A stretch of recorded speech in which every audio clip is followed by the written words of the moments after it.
मोदी के तैयारे में बम की इत्तला, धमाके से उड़ाने की धमकी।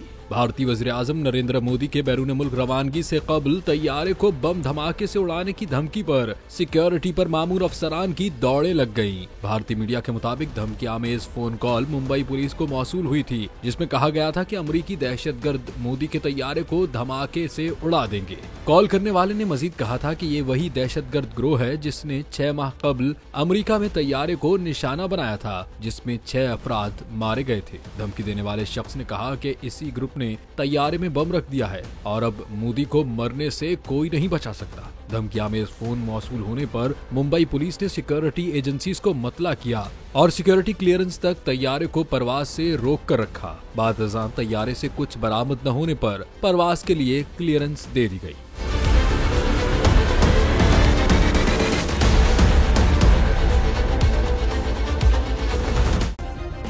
सब्सक्राइब करें और बेल दबाएं ताकि कोई खबर रह न जाए।